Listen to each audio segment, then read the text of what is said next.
Yo, how are you doing, folks? Welcome to episode 101. That's right, the first in a new century, the first of many. I have been listening, I have heard, I have seen that we've had a little bit of a sausage fest with the guests recently. So I have gone out of my way deliberately to ensure that we have diversity of guests moving forward. So out of the next dozen, I think about half of them are going to be female. So that should satisfy my ever-growing percentage of female audience members, which I think is about 25% on the audio podcast right now. So we're slowly going to gain, ladies. I will give you some representation here.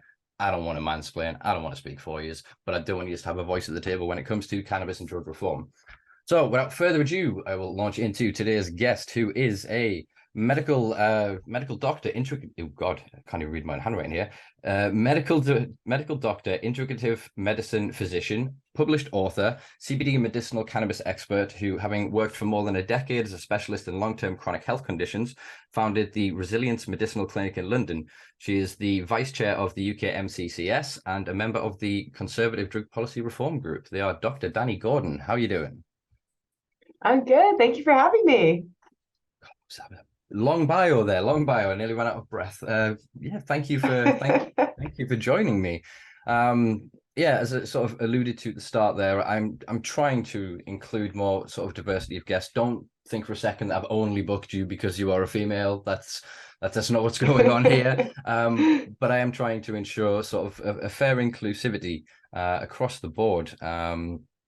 But yeah, I suppose let's jump straight into this. And for people that don't know yourself, so could you tell us how you first sort of got involved with cannabis, but I suppose medicinal cannabis? Yeah, so I'm a conventionally trained medical doctor. So, I graduated from medical school in the usual fashion in 2009. And at that time, I was already really interested in integrative medicine, which is essentially combining evidence-based natural medicine with conventional medicine approaches. And I was already really into nutrition and supplements and botanicals and all these things. But I really wasn't, using cannabis medicinally in any capacity. In fact, I was probably just scared of cannabis at that point because I had just been told in medical school that it was going to make all my patients become psychotic and crazy. And I grew up in the Southern United States during the war on drugs era, which I still remember the Just Say No campaign. So there's a lot of brainwashing that went on throughout my childhood and then throughout my training when it comes to cannabis. So I graduated from medical school. I opened, I started family medicine practice. I went on to do a specialization in the States in integrative medicine. So that's where I learned about how to use botanical medicines to help my patients with chronic illness. I was teaching patients how to meditate, how to do all these things in combination with their drug therapy. And sometimes when their drug therapy wasn't working for them. So I wasn't doing any acute medicine at this point. It was really chronic disease management. And what I was finding is that a lot of my patients, because I was doing integrated medicine, they felt really comfortable speaking to me about all the things that we're doing, including, going to South America to do ayahuasca to help with like various problems that they were having. And obviously, a lot of them were using cannabis. And at the time, it wasn't legal adult use yet in Canada, but it was kind of this gray zone where people could go to a dispensary without, really getting into legal trouble and get cannabis, usually in flower format, but sometimes in oils too. And basically, my patients were educating me about how it was helping them. And I started to have patients who had weaned themselves down on high doses of opioid painkillers. I had some patients who they were terminally ill with cancer and they wanted pain relief. They wanted to just enjoy their life a little bit more in their final days. They were using tinctures. And then I met an herbalist in one of the communities I was working with who, was a self-trained herbalist, and he was basically making up these tinctures for a lot of my patients. So I actually met with him because I really wanted to meet him and see what he was doing. And I was just, really blown away by his knowledge of botanical medicine. So of course I couldn't recommend his products because they were illegal. But at least I knew what my patients were using and I could, in a harm reduction capacity, kind of counsel them. And then medical cannabis became legalized and in Canada, and it was legal even when I graduated, but I didn't really know that it was legal. So I discovered it was legal, and I went through my own journey with a bad hand injury I had a very severe hand injury where I was hit by a motorbike when I was jogging overseas. And I had to have 2 surgeries. It was not really successful. I had a lot of nerve pain. So I started using cannabis topically myself. Topically because I didn't want to use it, internally, and I didn't want to smoke it, especially when I was working. And it just worked so well for my nerve pain. I couldn't believe it, even topically. So that was in 2015. And that was kind of the final push I needed to write my first cannabis prescription. So I started adding medical cannabis to my integrated medicine practice. And I was really scared at the beginning that, the Royal College was going to call me up and, basically suspend my license. Or, I had colleagues. I started telling a few of my colleagues what I was doing. They already thought I was kind of on the fringe because I was, doing things like, teaching people how to meditate and using botanicals for sleep support instead of, pharmaceuticals. So when I told them I was adding cannabis, I had some mixed feelings from colleagues. A lot of people thought it was absolutely crazy and couldn't believe that I was doing it. But what happened was a lot of my patients who were just so sick and they didn't get relief from a lot of their other medications, even the botanicals, even the other stuff I was prescribing for them, the non-drug approaches, they basically got their life back from medical cannabis. And I just saw literally over years, doing this for years and thousands of patients, that this was probably the most powerful botanical medicine I had in my toolkit. And for chronic illness, doesn't cure anything, but it's such a powerful quality of life medication, that I became a huge advocate for patient access. And then when I moved back to the UK in 2018, I met Professor Barnes. We started the Society for Clinicians. I started training some of the first doctors here. Then I opened my practice, and I still do a lot of advocacy work, because basically it's life-changing for patients. And that was really, really what I learned through all this, through my own journey, and then basically through listening to my patients. My patients were my teachers. To do that, you'll need. Sorry, I'm just turning that off. All right. I was didn't know where that voice was coming from there. I didn't remember booking God as a third guest. Interesting. There is. I suppose we should do this now rather than later, because again, I can hear my audience sort of screaming in my ear. And I have made a note of it in sort of the comments. I personally have, or take umbrance and issue with use of the word medical when describing sort of cannabis. I am currently obviously championing for medicinal, but actually even in my own fight for that, I'm starting to lean more towards therapeutic. As being a better descriptor of what this plant is doing, because ultimately, whether it's growing in my bedroom or in a laboratory setting, the plant is the plant, and it doesn't know, and she doesn't to the greatest extent care what the end use is for. The profile, the percentage of the expression of the terpenoids, that be cannabinoids, terpenes, flavonoids, etc.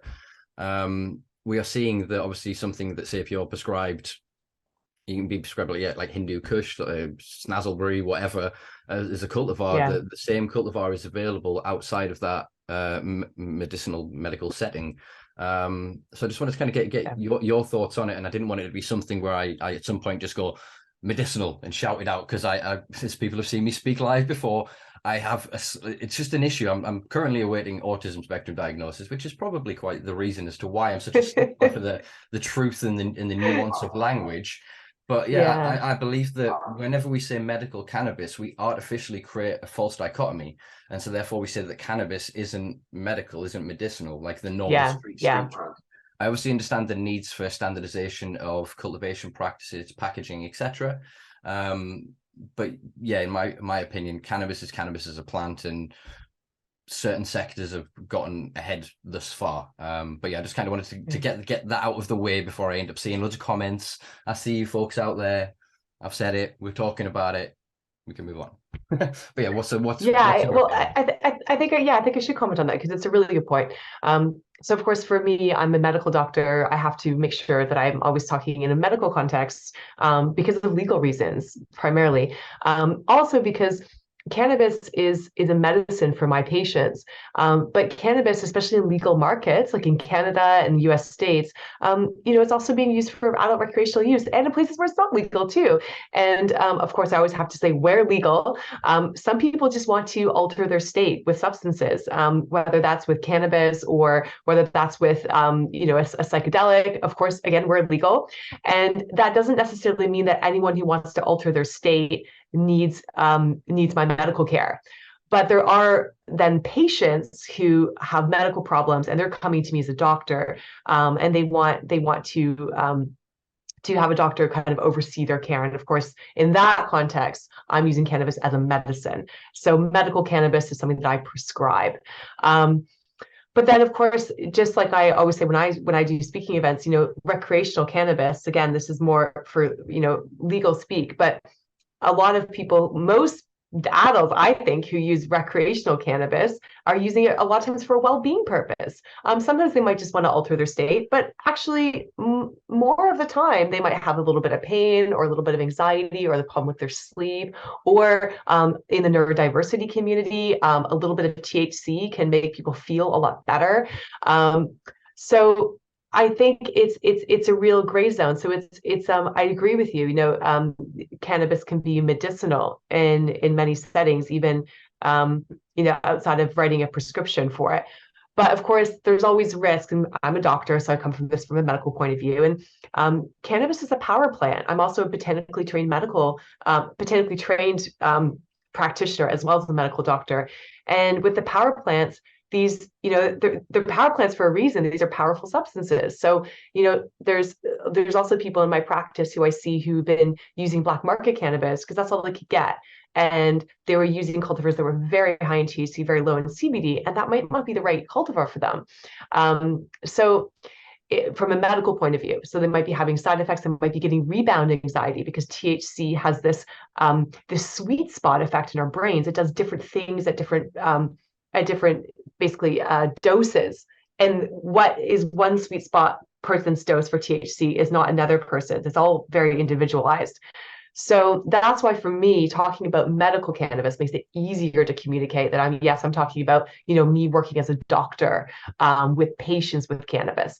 But when I'm wearing my other hat, my patient advocacy hat, or my drug policy reform hat, it's more talking about cannabis and other drugs in a harm reduction capacity. And I'm very pro legalization because I believe in harm reduction. And I believe that, a lot of these substances like cannabis, psilocybin have lower risk to the general population. Of course, there's some people who are high risk. But unless you have, a chronic psychotic disorder, probably lower risk than alcohol. And those things are illegal and alcohol is not. So it's a really rich discussion, I think.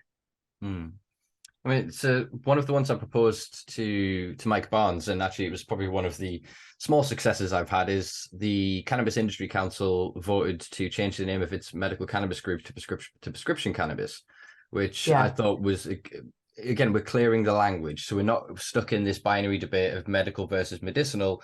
We're then talking for legal protection of cannabis when prescribed.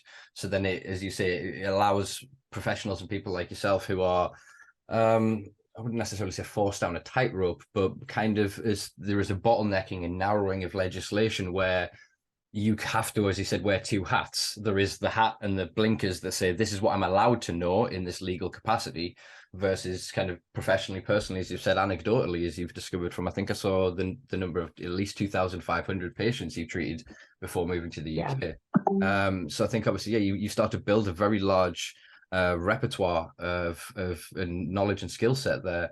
One of the things that I, again, worry about with this then artificial restricting of the two and division between the two is that it denies an honest conversation with the doctor.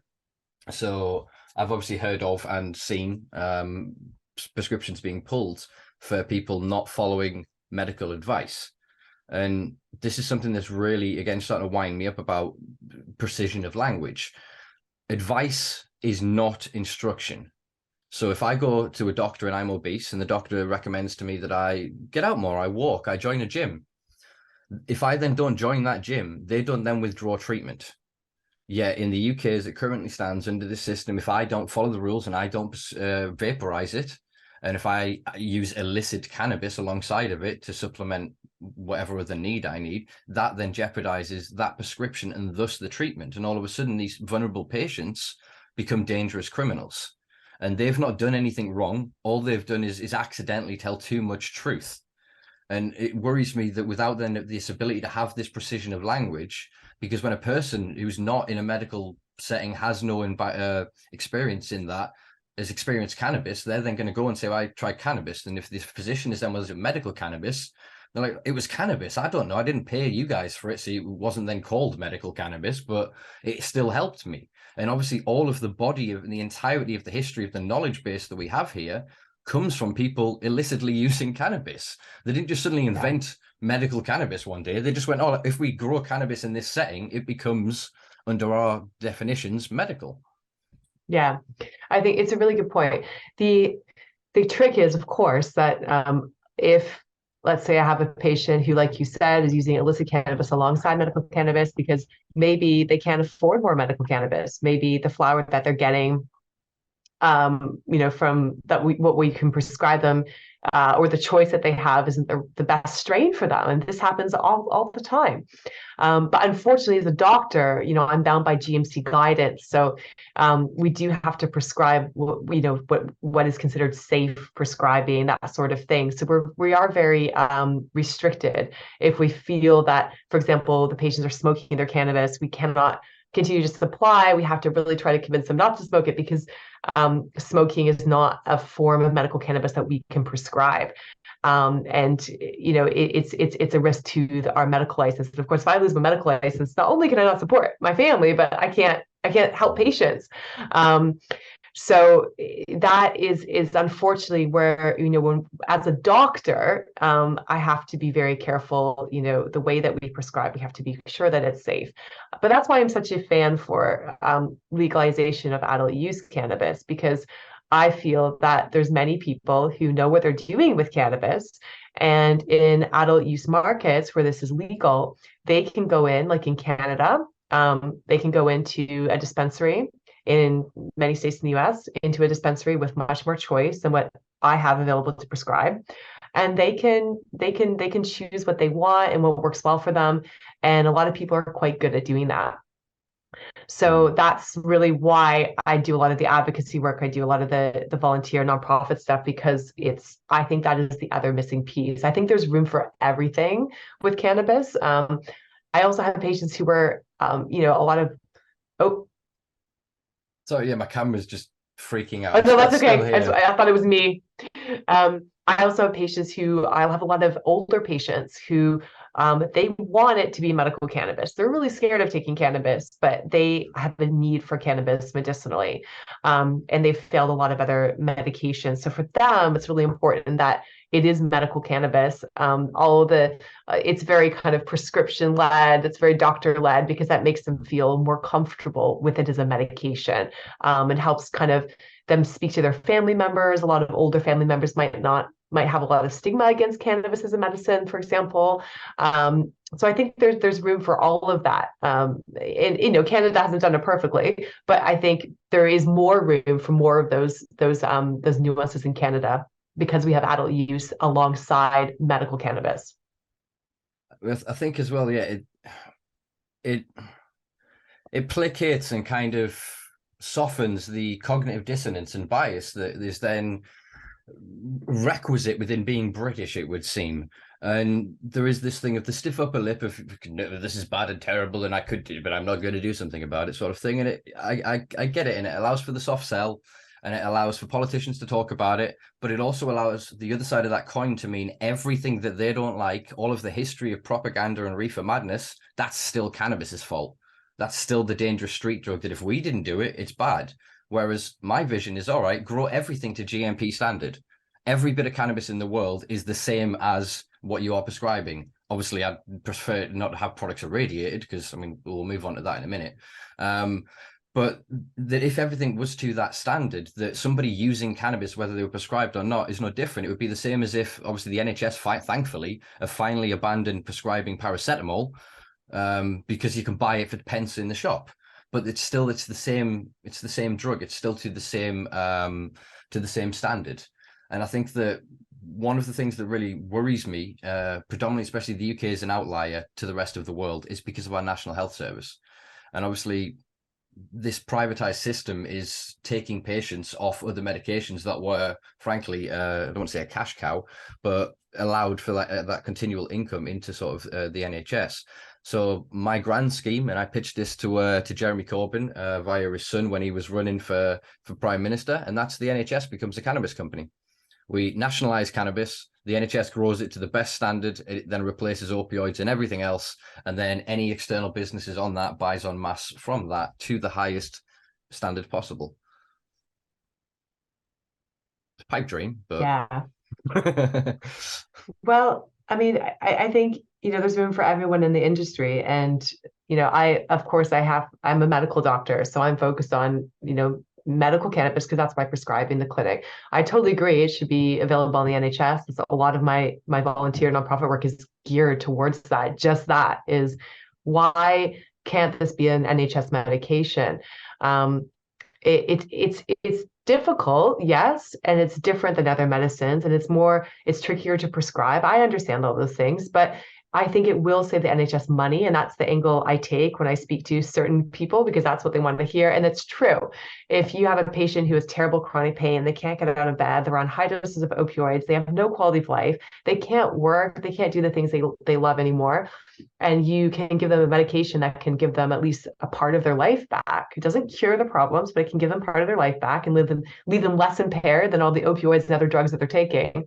That's going to save the NHS money. We need the economic studies to back that up. I know that because I have treated patients, thousands of them, with medical cannabis, but we need to prove it in the numbers. So it's a slow process. Medicine is slow. We're slow to change. And we're still suffering from the effects of the political campaign against cannabis that was extremely racist and extremely unscientific. And that originated in the US, and then it bled over into the UK, about 100, about 100 years ago, really. So I think we're still suffering from that. And that is, potentially holding us back from things, governments considering what's happened in North America, like the adult use, legalization, that sort of thing, from happening here. But I think it is only a matter of time. I think it will happen eventually. But even within the adult use recreational market, the other side of the coin is what I see is that there's a lot of people who go into those stores and a well-meaning teenager says, try this, but they actually have a real medical problem and they actually need medical guidance. They want medical guidance. And I think there should be room for those people too, to still have prescribed cannabis as a medication. I think there has to be room for both to serve patients the best. Indeed.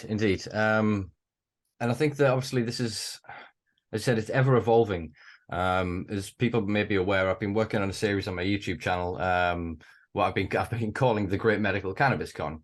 And it's not to say it's a controversial title, and I just mean it in the sense that cannabis is cannabis, is basically the whole point of it. But I've been working on part 3 of it, and I've been doing a hell of a lot of research on the medicinalization of opium and sort of how that went from being laudanum and a very quite benign alcohol-based tincture to then the production and creation of morphine, and then through to diamorphine, and then through to fentanyl and carfentanil. So carfentanil is 10,000 times stronger than opium. And during this period, opium went from being just a commodity, something that was tradable, something accessible through your local drugstore or convenience shop or whatever sort of place you were in the world. Then the harder it got medicinalized, it was always predicated on this idea of making less addictive product. So oxycodone, when that was created in 1916, was designed as a less addictive opioid. Diamorphine, the research that produced that was from an English scientist. It's got about 5 names. I can't pull them out my ass right now. But he basically did the same research because they were worried about the fear of addictive nature of morphine post-American Civil War. So we've seen they took something quite benign in the plant, removed it from the people, medicinalized it in the system, have now created things like Oxycontin, fentanyl, carfentanil, and for all, yes, they have medicinal utility, they are far more dangerous outside of it as sort of an intoxicant. And my fear with cannabis is we're then taking a plant quite benign and for the entirety of human history, just utilized as is, maybe extracted into simple oils. But now we're seeing the emergence of HHC, THCP, Delta 8, Delta, I'm sorry, what's the new one? Delta 9O, which is, I can't even remember what the chemical is in it, but basically when you take it, it drops the O and it is effectively still Delta 9. But we're creating all these things to circumnavigate the legislation. And I think that the further we go into this medicinalization of cannabis, that because I agree to the loose extent that all use in some way has medicinal benefit. It will in some way reduce cortisol levels. It will in some way reduce inflammation. If you then have a pre-existing condition, I believe I'm a proponent of prophylactic use of cannabis, especially in a world where 1 in 2 of us will get cancer. But then I feel that the loss of this, and it only then being the end result of you getting ill, that it's going to be problematic, because the research now, literally just the other week, came out of America showing that cows that eat cannabis, their breast, the milk from the cows that are then consumed by humans, contain THC. So that we're starting to prove this thesis that cannabis was in the human diet through the animals we reared, we used to eat gruel out of the seed and things like that. That is potentially one of the things. I feel very far away since my camera zoomed out. Sorry. The removal of these things, and if we then leave it just to the medical toolkit, we'll kind of miss the point that cannabis should be, as you say, a wellness tool. It should be, in my eyes, grown in all of our gardens, juiced, eaten. Drug is almost last consideration, and I say this is someone who loves to consume cannabis as a drug.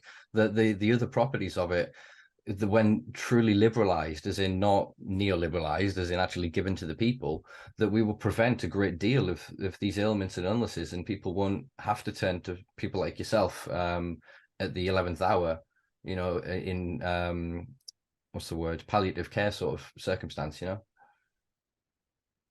Well, I think I really believe that we have to obviously go by evidence to some extent. Now, I believe in evidence-informed medicine, not the strict evidence-based medicine framework, which means an RCT study.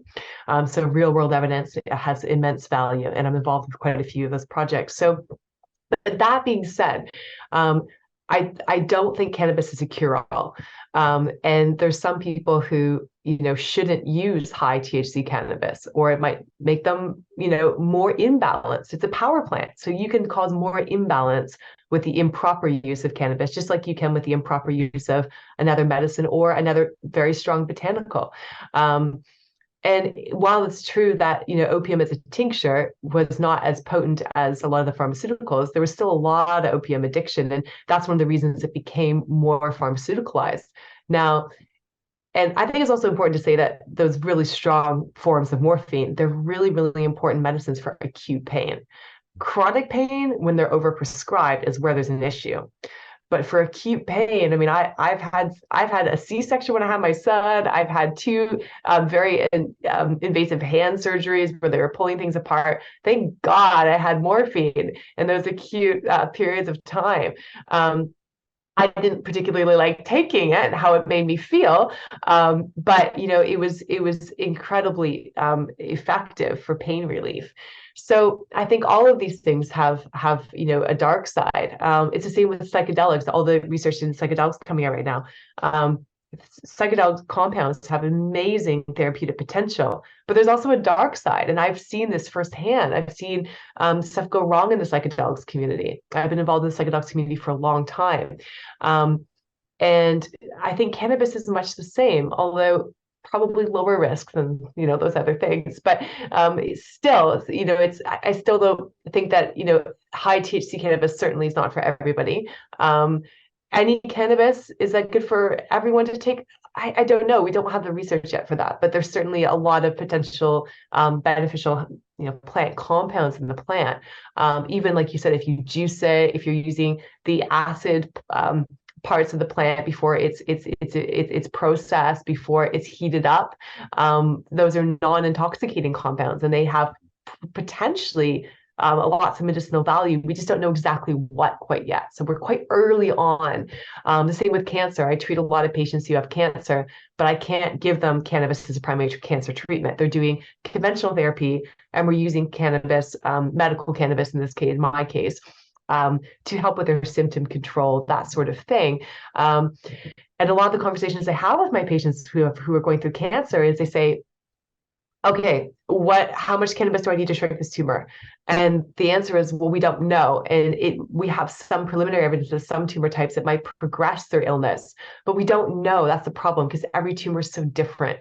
So I think it has enormous potential for cancer as a therapeutic, but we're so early on that I also have to make sure I do no harm. So if I have someone who has curable cancer and they're at an early stage and they're coming to me because they want to forego all conventional chemotherapy and treatments and try cannabis, I'm going to tell them no, because I want them to make sure that they survive the cancer, that they get hopefully a cure, because when a cure is possible, they have good treatments available. And then we can use cannabis, medical cannabis, again, in this case, if they have side effects, if they need support, that sort of thing. But I have to tell them that we don't know for sure what it's going to do to your tumor. We just don't know. And I think that's really important to remember, that we have to be humble here when it comes to cannabis. A lot of times there's a lot that we don't know.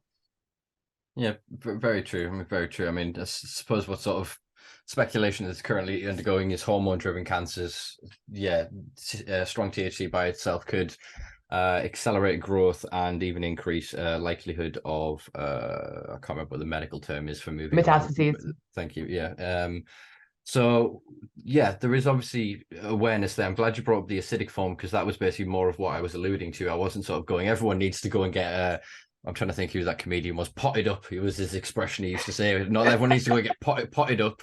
But yeah, it's this idea that animals used to graze it. I mean, before the eradication programs in the 1950s, this is something I'm researching as well at the minute, and really struggling to get any fucking help through freedom of information requests, because the UK government doesn't like to fulfill those.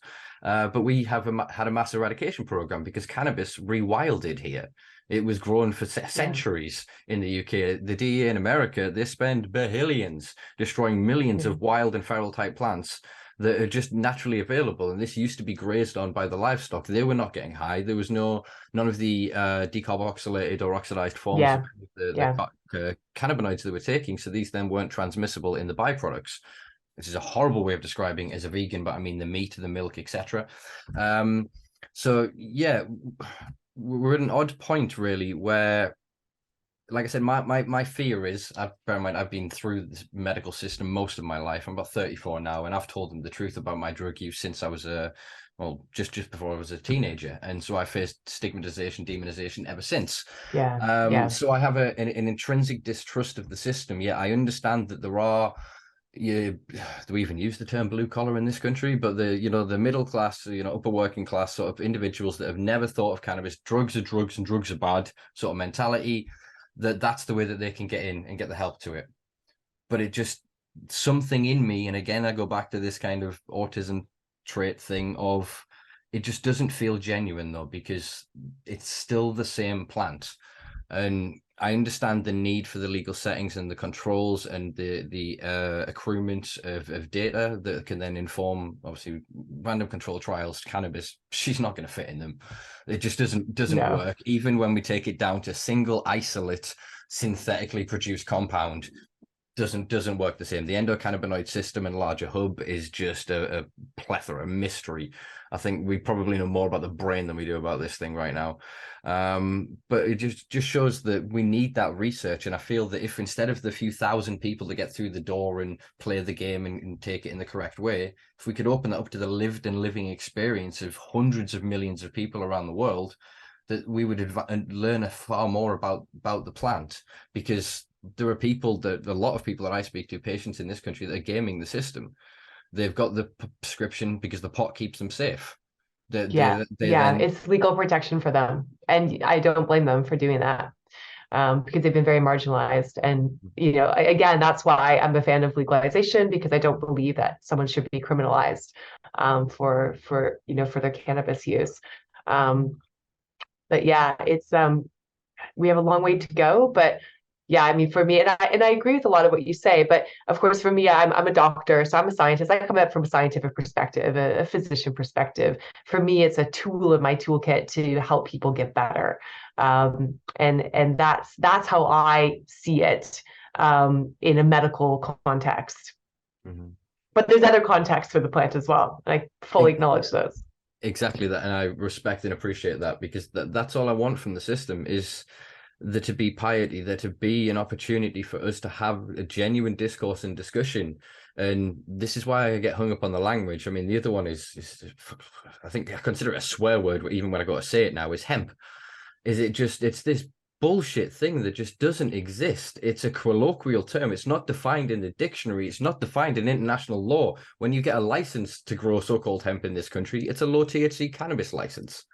Yet people can get away with saying hemp. I saw a product the other day that was seized by DEA or whatever, and in it had Delta 9O, it had HHC, THCP, and just a list of plethora, and at the bottom said all hemp derived. And it was just like, well, no, what you did is you derived CBD biomass, then did some quite complex chemistry to build these products, then rebuilt this thing, then put a carrier oil on it. And you're going to make people think that it's derived from the nice cannabis plant, hemp, the safe one, not the dangerous cannabis one that all those kids on bikes are stabbing themselves for. It creates these false binaries, and it muddies the waters around discussion, because I know some of the smartest, most creative, most wonderful, eager people that would be gods at this, entrepreneurs to the nth degree. You know what I mean? They could start single-handedly industries, but they don't want to put their foot in this door because it's not genuine to them. They don't want to say, oh, we'll produce medicine and all we have to do is get a license and in 5 years we could be a rec company, which is frankly some of the conversations I've had with some of the people that own clinics in this country. It's terrifying, the lack of genuine discourse. And I fear for the patient or for the legacy individual who is also a patient trying to go legitimate, because trying to transition your knowledge and be genuine to yourself while knowing that no offense to yourself, but potentially in this point, ignorant doctor who knows far less about cannabis, far less about what it does, what it is, and has maybe been given a couple of weeks training on it. And again, no offense, I know you do the training, which is something I would like to talk to you about. But I mean, compared to say 20 years of a person that's grown it, lived it, it doesn't quite compute. And then there's often this, I call it physician superiority complex. And again, I don't mean this offensively, but in the sense that, no, I went to school for this. It's like, well, yeah, mate, I've been in the school of life. For 20 years, I haven't needed your intervention because I've used this thing. I'm coming to you now because you're supposed to be able to help me get access to it so I can stop being a criminal. And there is this almost attitude of going, well, you're a criminal. And it's like, well, but you're missing the point, mate. Do you know? Well, I think I have a few things to say there. I think the first one is, in this country so far, I have a private practice. I'm a fully independent practice. I'd love it for it to be covered by the NHS, but there's no way for me to do that right now. But my clinic, it's just me and my practice partner, and my husband's the clinic manager. It's just basically my private practice. We are fully self-funded. We don't take any money from prescriptions. We don't make any money from cannabis in any way. We're not funded by any cannabis companies or pharmacies. And I think that's how it should be. But it's not in this country. And a lot of patients don't even know that. And I think that is somewhat problematic. I think if they knew and they were okay with it, that would be probably okay. And sure, maybe it makes it a bit cheaper because they make their money from the cannabis prescriptions. They can offer cheaper appointments than say I can. But I think patients should be aware of it. It should be more transparent, because I get a lot of patients from those other clinics that have, yes, it's cheaper because they pay the doctors out of what they make from cannabis, basically. And they just whisk through, and it's very quick appointments. And it might work well for some. It does work well for some people. I'm sure it does. But I tend to get the really complex patients who need integrative medicine. And for them, it didn't work. And they felt actually more marginalized. So I think there's problems within the industry. It's always the case when, something can make a lot of money. Cannabis can make a lot of money. So you're going to get this to kind of taken over. I mean, that's one of the reasons why I just have an independent practice. I didn't want to work for any of those other people because I just really care about getting patients better. And, so that's the first thing. I think the other thing with the whole, the doctor complex. Yeah, I mean, a lot of doctors, they don't want to say when they're wrong. They don't want to say when they don't know. They're scared to say they don't know. They're scared to say, maybe you know more than me. It's just part of the training, I think. It's ingrained in us, and it's something that I have always found quite distasteful, this idea. I remember the only one of the bad reports I got as a junior doctor was that I wasn't using enough doctor language to speak to patients. They actually said that was a downside because I was speaking to patients in simple terms, too simple terms. And I said, what? That's a problem? I'm a family medicine doctor. Aren't I supposed to speak in language my patients can understand?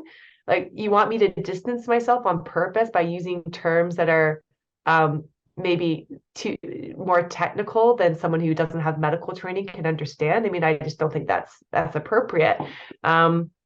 But it's a partnership. I have a partnership with my patients, and there are times when I do tell my patients, no, I don't think you're doing the right thing, and that's also part of my role. It's also not being totally led by my patients. It's a partnership, but it has to work both ways. And I work really hard with my patients, and they have to do the work too, and then I do the work, and then we meet in the middle.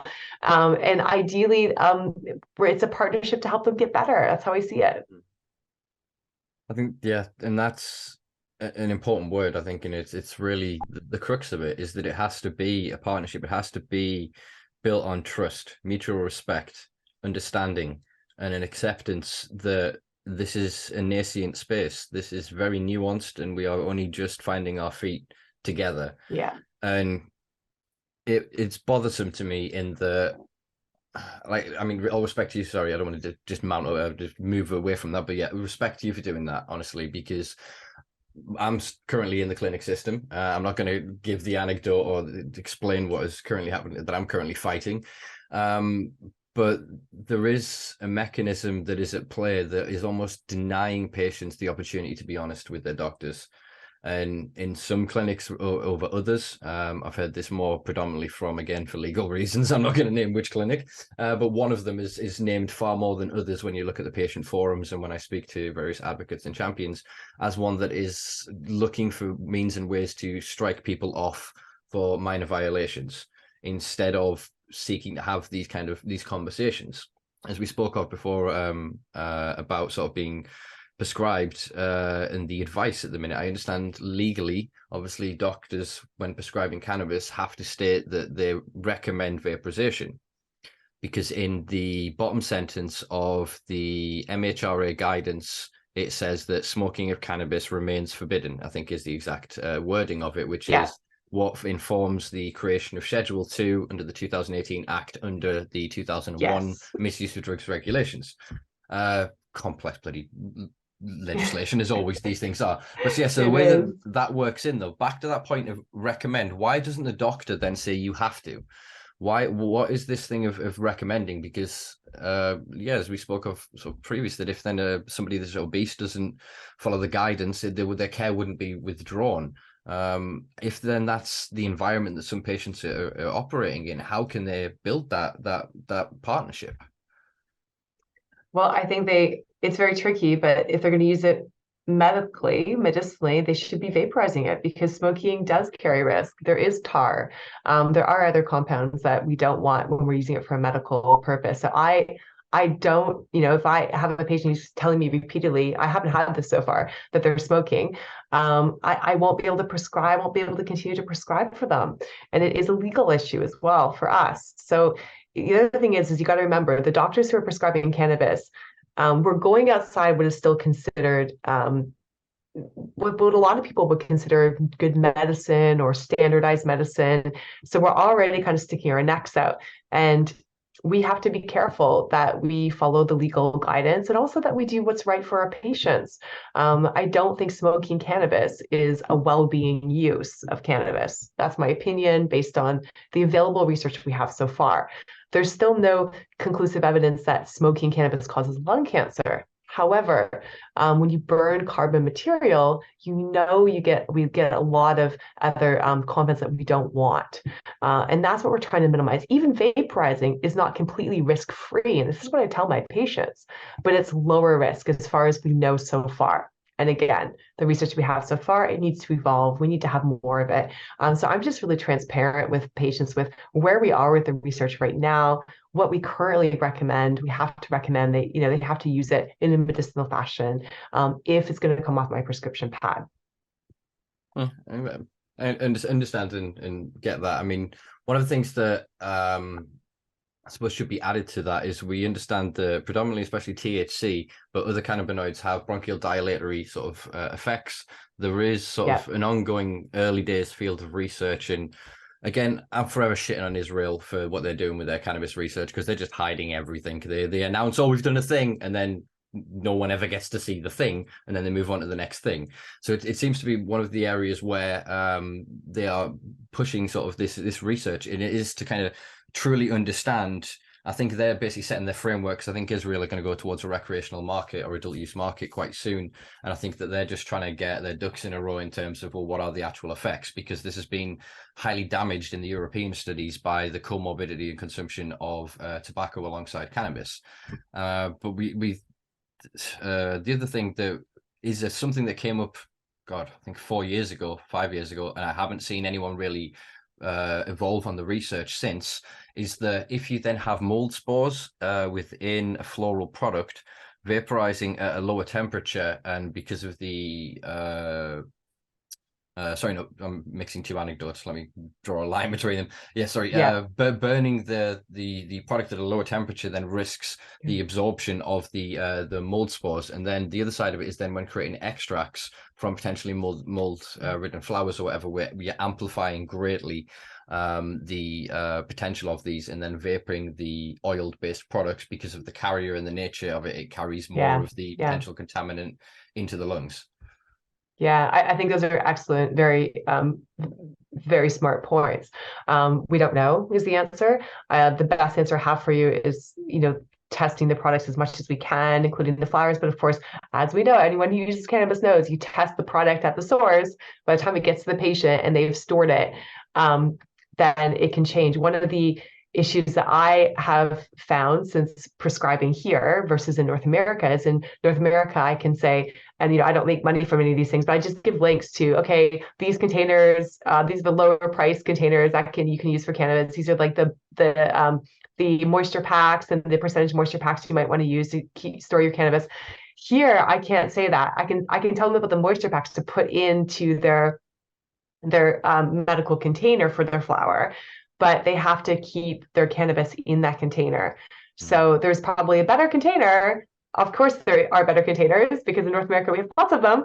And even here, you can buy them on Amazon UK for regulating the moisture content of cannabis, which is different than a cigar moisture content. It's different than a tobacco moisture content.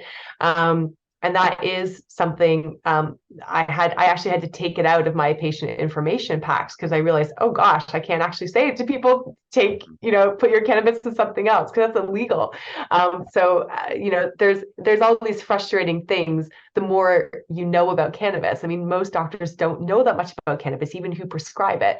But because I know quite a lot and I've had a lot of years of experience, there are frustrating points. And the mold it's a really, really interesting point that you bring up. And I don't think we have a great answer for you other than testing the product as much as we can. And mold is a real issue. It is obviously it's an issue. This is to obviously the legacy market has it. Wherever weed is grown, there is a potential for it. Sort of the difference is the informed consumer at the end of it.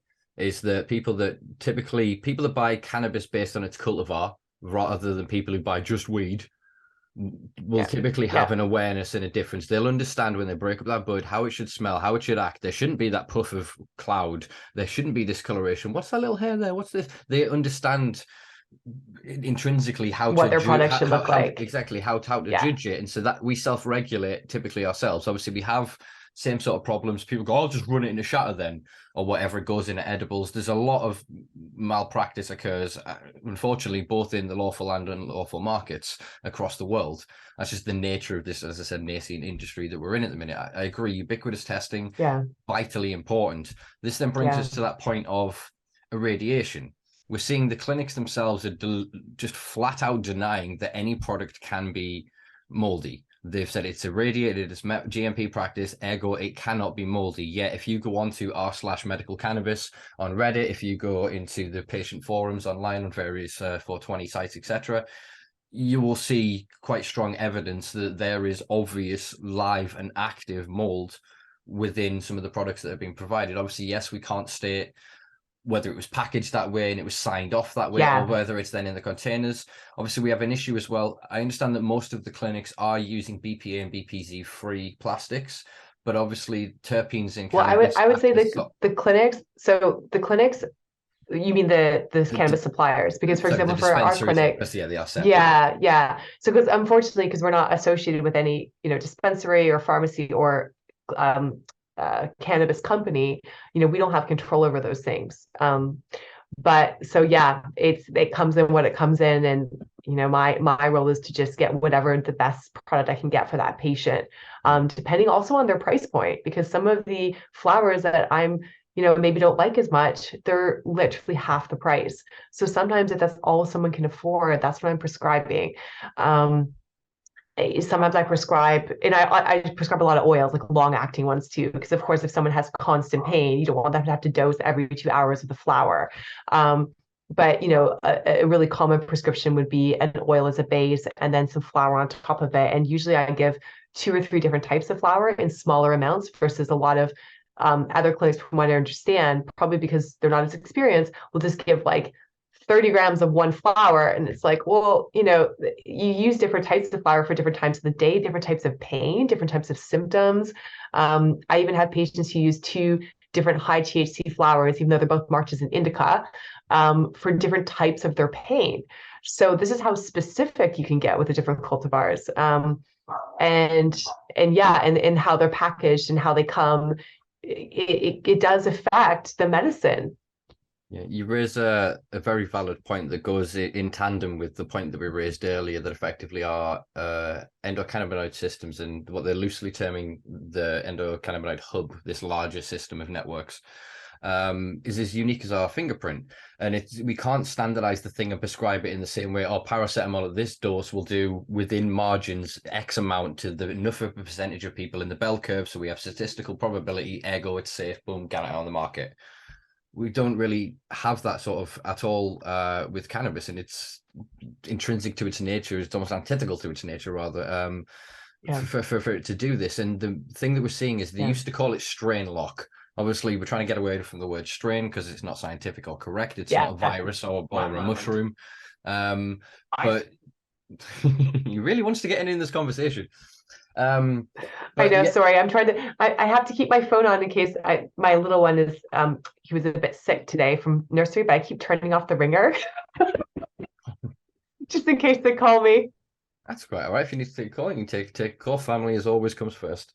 What's it? So my point was that, we used to call it strain lock. Obviously, I don't think we've really got a modern term for it. But basically the tolerance of cannabis, you will build very fast based on the ratios of the different terpenoids, the cannabinoids to terpenes ratios.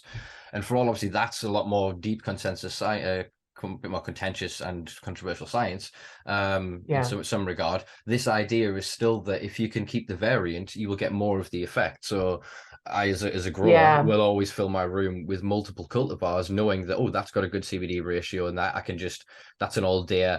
That's something that's really going to get me focused for work. That's going to put me to bed. That's if I'm having a really bad mental day and I just need the walls to close in and I just need to think one thought after another.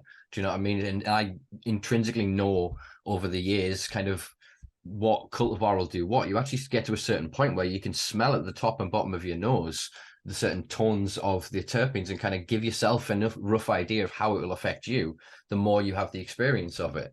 So it was one of the things I wanted to sort of query as to how you as a prescriber, because obviously the limitations in this country versus Canada and the US, terpenes are effectively considered a contaminant. You're supposed to prescribe cannabis for CBD and THC, this is my understanding. Well, not necessarily, but it's how we have to train doctors when they first start, because otherwise no one will prescribe it because it's too daunting. Doctors are not trained in botanical medicine. I had to take that training completely separately. So this idea that the plant has an herbal signature, that every plant has its own herbal signature, that is not something that is known in Western medicine. It's, we don't have adaptogens in Western medicine. Adaptogen herbs help us regulate the chronic response to stress, for example. There's no drugs that do that in Western medicine. So these are concepts that are quite foreign to medical doctors. So it's good to start with CBD and THC percentages. It gives us a way to standardize treatment and to track how it's going. But it's also true that there's a proportion of patients that need cultivar-specific medicine. I find sometimes with chronic pain patients, they can just get away with, okay, this much CBD, this much THC, I'm good. But a lot of my patients are quite complex and they need more specific medicine. So we just do the best we can with the products that are available, essentially. And it's a real challenge. I spend a lot of time calling up pharmacies and being like, how have you got something like this? Or I saw this flower, I heard there's an oil coming in it. Can you check with the supplier, please? And then they're checking with the supplier, and then it takes 2 weeks for the supplier to get back, and I have to prescribe something else in the meantime because my patient is sitting here waiting for their medicine and they can't wait any longer. So it's really, really tricky. And then we have to prescribe in the UK on a controlled drug pad, which is only for 28 days. And it's really strict the way that we prescribe here versus in Canada, where it's a lot more about a conversation between me and my patient about me authorizing them for a specific number of grams, and then them talking to me about what strains they're going to choose. And, in certain patients who are higher risk for certain mental health things, of course, I want them to choose lower THC cultivars, but even within that, I'm saying, okay, let's choose a different cultivar. You're not getting this uplifting effect that you want, or, oh, I wonder if, this symptom you're having might be better with this cultivar. But we're not quite there yet in the UK. I don't have as much choice as that, and the prices are much higher. So we don't have, like when I first started prescribing medical cannabis in Canada, we had all these little boutique companies that were most of them were just even doing flour because it's cheaper than having the means to make them into oils and other things. And they were just local companies, in BC that had really good kind of probably legacy growers doing their cannabis. And we don't see, even in Canada, you don't see that as much anymore because it's been taken over by a lot of the bigger companies, which is, I think, quite unfortunate. Like, even when I was back in Canada, this is a bit of an aside, but I was back in Canada this summer. And one of the first things I did when I got off the plane is I went to the dispensary with my mom. She really wanted to go. She didn't want to go without me. So we went and we looked at something for her. And the oils were all isolates. I couldn't believe it. And even the people working in the cannabis shop didn't realize they were isolates until I pointed it out. And they called the producers and then they were like, oh my God, they're isolates. So these are not the same as a full spectrum oil. And that's what I was looking for my mom, for example. So even me as a doctor and a botanical medicine expert in this area, going to a dispensary in Canada, because it's been taken over by a lot of these bigger companies, are just doing kind of batches of these isolates and, things that, I don't know, I guess make more money. And it wasn't as nice of a selection as, back in the dispensary days where you can walk in and get all these bespoke products. Yeah. There is there is a question I'd like to sort of ask you in a moment about sort of how adult use in Canada has affected its medicinal system. But first, I kind of wanted to hopefully catch that runaway thought. Come on, where'd it go? In the UK with the cannabis system, the way that the prescription sort of works, and it's a very I'm still just trying to catch up to this thought here. It's a very limited model in terms of what we've currently got. It's obviously very nascent compared to elsewhere. But the restrictions that we're seeing at the minute are ridiculous. So they're setting legislation based on pharmaceutical protocols, which I think, as you alluded to, are moving us further away from whole plant and into now isolate. All right, if it's THC in the cannabis plant, that's good. If I manufacture it by making it from orange peel, then it's THC, it's good. And so they're trying to get down to the individual molecule, where obviously is a controversial word in scientific circles still, is the entourage effect. It's still not necessarily scientifically a scientific proven consensus around it. But when we start to then look at what we're seeing with the evidence, even things like the lipids, the fats, the chlorophyll, like the body effect of all of it is in some way doing something, the way that it is triggering the receptors. And then what we're doing is bastardizing, in my opinion, that science, and then going, all right, well, let's just create something that is an agonist that's 10 times stronger, 100 times stronger. And then just going, well, that's not working. All right. And this is where my anecdote of the morphine going from benign to 10,000 times stronger with carfentanil, where I worry we're going to go. And then before we know, we're going to have THC XYZ 259 700, and it's going to be 10 billion times stronger and killing hundreds of thousands of people. Yet the plant itself will be banned, and they'll still be going, we haven't figured it out. We haven't figured it out. And I mean, I don't think so. I mean, I hope it doesn't go away. I don't think it will, to be honest. I mean, I use full plant extracts. There's some isolate products available on the market in the UK. I don't use them. Because yes, you're correct. It's true that the entourage effect hasn't been scientifically proven, but clinically, what I found that it is true over treating so many patients, and that's why patients are coming to me to get that level of expertise. So I just think we need more products. We need more choice. The price has got to come down, and hopefully that's the way forward for the medical market. And then hopefully we'll have movement, for adult use legalization. That's what my hope is. Yeah, my kind of hope is that this is the traditional pharmaceutical industrial complex, as it were, staking its claim. In the same way that the delays we're seeing in the low THC cannabis, air quotes, so-called hemp industry is fossil fuels, construction industry, timber, copper, etc. They're getting their stake first, and then they can let it go, because then those traditional industries don't lose their wealth and their interest. So this bring me back to the question I was going to ask before. So Canada is a very interesting one. You brought up BC. Obviously, people that know weed know that BC produces some weed. Them boys have been on it for decades. Some of the legendary cultivars that found their way back to Amsterdam were mothered, nurtured, and looked after in British Columbia. And obviously Canada had a really rich, liberal attitude, sort of, it was a word, towards cannabis quite early on. They deprioritized and kind of went, all right, as long as you're using it for wellness, we'll leave you alone. And people would, so it was not necessarily a Wild West. There was an emergence of expertise, as you said, and people that really learned their craft went and then got degrees and qualified. The other side of it was then people like the Emerys and that really pushed for sort of your dispensaries and for your access and everything else. And then all of a sudden comes 2018 and the creation of Canada's legal access law. The on the ground sort of anecdotes that I'm hearing from people, or bear in mind these people are like people like Remo and that, so they're people that have brands and are in the industry already, is that's the emphasis of the industry now. So your licensed producers that came in initially going, oh, we'll clean up this medical medicinal market for you, we'll take your mom and pop craft and we'll produce hundreds of thousands of millions of acres of it, and we'll standardize it and we'll take control of it. They then have now basically flipped the switch and are being the producers for this adult market. So how has that left your traditional sort of patient that was just helped by those mom and pops? Where are they currently today? Well, I haven't prescribed there for a while since I moved back here. I think a lot of patients, when adult use came in, we just saw less medical patients, because as we already kind of discussed earlier, there's a lot of crossover between people who use recreational and use wellness. And they thought, you know what, I've got a handle on this. I've used it under medical guidance for a while. I'm going to go out and I'm going to get better choice on the recreational market now that it's legal, and they didn't need that legal protection. So a lot of people changed, but there was a lot of people who stayed with the medical system because they wanted that oversight and that guidance.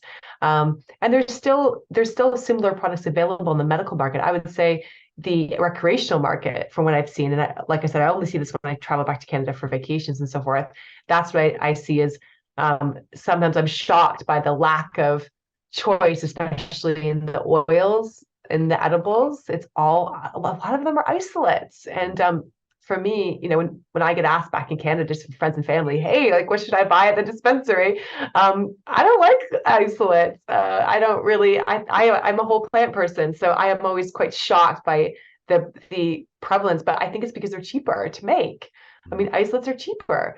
And you can put isolates in edibles really easily. You can stick it in a carrier oil really easily. It doesn't go off as much. And it must be the reason. And most people are not even aware of what they're buying as isolates. Of course, when I go back to Canada, all my friends' family, they show me what they buy from the store. What do you think of this? And a lot of it's isolates, and they don't realize it. And then sometimes when I say, well, let's try to find a whole plant extract, and sometimes it's really hard to find, but some of the more boutique stores in, say, Toronto will have them. And then, they order it and they're like, oh, wow, actually feel better on this. So it is really interesting. I am going to have to go because I have to pick up my little one at preschool. No worries, no worries. Yeah, I guess gonna have to book you back in there because that was the cannabis section. I wanted to talk to you about sort of psychedelics and integration of meditation and yoga. So yeah, you're definitely gonna have to get booked back in very soon, I think, if you don't mind, Dani. Oh, my sound just went. Can you hear me still? Yeah. Okay, I'm back.